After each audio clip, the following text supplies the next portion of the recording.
જૂનાગઢ જિલ્લાના કેશોદમાં શ્રાવણ માસ નિમિત્તે શિવાલયોમાં ભક્તો દ્વારા મોટી સંખ્યામાં પૂજન અર્ચન કરવા લાગ્યા છે. શિવજી ભારતીય ધર્મ, સંસ્કૃતિ અને દર્શન જ્ઞાનને સંજીવની પ્રદાન કરનારા છે. આ જ કારણસર તેમને અનાદિકાળથી ભારતીય ધર્મ સાધનામાં નિરાકાર સ્વરૂપમાં શિવલિંગના સ્વરૂપમાં પૂજાય છે.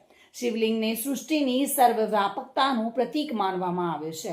ભારતમાં ભગવાન શિવના 12 જ્યોતિર્લિંગ સોમનાથ, વિશ્વનાથ, ત્રંબકેશ્વર, વૈદ્યનાથ, નાગેશ્વર, રામેશ્વર વગેરે છે. તે દેશના જુદા જુદા ભાગોમાં એટલે કે ઉત્તર, દક્ષિણ, પૂર્વ, પશ્ચિમમાં સ્થિત છે, જે મહાદેવની વ્યાપકતાને પ્રગટ કરે છે.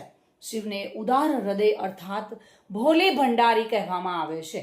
એવું માનવામાં પણ આવે છે કે શિવજી થોડી જ પૂજા કે અર્ચન કરતા પ્રસન્ન થઈ જાય છે. ભગવાન શિવજીનો મહામૃત્યુંજય મંત્ર પૃથ્વીના દરેક પ્રાણી માત્રને દીર્ઘાયુ, સમૃદ્ધિ, શાંતિ, સુખ પ્રદાન કરે છે અને ચિરકાળ સુધી કરતો રહેશે. માનવ જાતિની ઉત્પત્તિ પણ ભગવાન શિવ દ્વારા જ માનવામાં આવે છે, જેને લઈને આજે શ્રાવણ માસની પહેલા સોમવારથી જ કેશોદના શિવાલયોમાં મોટી સંખ્યામાં ભક્તો ઉમટી પડ્યા હતા. આજે વહેલી સવારથી જ કેશોદના નીલકંઠ મહાદેવ, કુંતનાથ મહાદેવ, સિદ્ધેશ્વર મહાદેવ, ગોપેશ્વર મહાદેવ વગેરે મંદિરોમાં ભક્તો દ્વારા દૂધનો અભિષેક, જલાભિષેક, પૂજન અર્ચન તથા મહાઆરતીના દર્શન વગેરેનો લાભ લેવામાં આવ્યો હતો.